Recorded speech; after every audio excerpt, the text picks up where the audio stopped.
You step into a quiet room. A light hum fills the air. You see a man sitting on a chair. His face looks very real. His skin looks soft. His eyes blink. His voice is calm. You might think he is a real person, but he is not. He is a robot. He has been built to look, sound, and act just like one of us.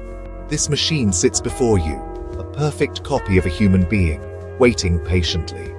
The silence in the room is heavy with anticipation and a touch of unease. You find yourself holding your breath, not quite sure what to expect next from this marvel of modern science. This is the most realistic robot you have ever seen. People call it a human imposter. It looks like a man. It moves like a man. It speaks like a man. It even smiles at the right times. The big question is simple. Can this robot fool you? Can it blur the line between what is living and what is merely a clever imitation of life? The robot's face has soft lines. The skin is a specialized silicone, warm to the touch from tiny heating elements beneath its surface. The hair, implanted strand by strand, is thin and neat. The eyes have tiny high-resolution cameras inside. These cameras are the robot's windows to the world, helping it to see and recognize faces. The eyelids blink at a natural, slightly irregular rhythm.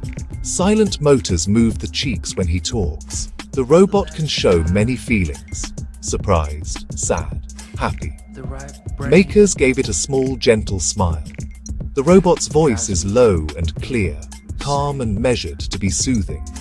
It draws from a vast database of conversation, tells stories with a beginning, a middle, an end, and uses small calculated pauses to mimic thought. It can even produce a soft laugh. Sometimes, if you listen very closely, the laugh sounds a bit too practiced. Most never notice. The robot can move its hands with delicate precision, even lift a fragile teacup. It folds its arms, leans in to listen. Cues we read as human. A steady walk, small soft steps, gyroscopes for balance, motors contracting like muscles. Lightweight metal skeleton, soft polymers for skin. The mix makes it feel surprisingly alive. Its weight matches a man its size, plain clothes, even a faint, clean laundry scent. Not one big trick, 1,000 small details, perfected together. Now comes the test. The team asks simple questions and watches for any sign of artificiality. The person asks, "How are you today?" It pauses, tilts its head, then answers, "I feel well, thank you for asking." It holds eye contact and mirrors tone and smile, not a pre-recorded reply. It analyzes expressions and vocal inflections to choose appropriate words. A gentle touch, warmth, slight give, even a subtle pulse from a tiny actuator timed to feel real. Some are moved, others uneasy. If a robot can copy the feeling of life so well, what then? Asked about yesterday, it recalls details. You were wearing a blue shirt, and even the rain outside. Then a book drops. Without prompting, it retrieves it. Here, you dropped this. It observes, understands context, takes initiative. We watch how people react. Faces tell a story. Wonder and pride in a scientific masterpiece. But some are afraid. It's too real. It makes my skin crawl. The unknown unsettles. Skeptics hunt for flaws, a giveaway expression, a telltale whir, and yet find little. The robot is just that good. The anatomy of an imposter, where artistry meets engineering. Artists, sculptors, makeup specialists studied anatomy and perfected silicone to catch the light. Engineers built the skeleton, the joints, the motors, routed a web of wires. A powerful computer runs programs to see, hear, and decide. Many parts in harmony. Its social code teaches politeness, turn-taking, eye contact, rules that make it kind and approachable. High-density batteries and silent cooling power that faint hum, an electronic heartbeat. Beneath warm skin and a gentle smile, it is still a machine, a very sophisticated one. A story of loss, love and sorrow fill the room. Observers expect generic lines. I understand. That is sad. But it waits, listens, softens, then says two simple words. I am sorry. Soft, gentle, perfectly timed.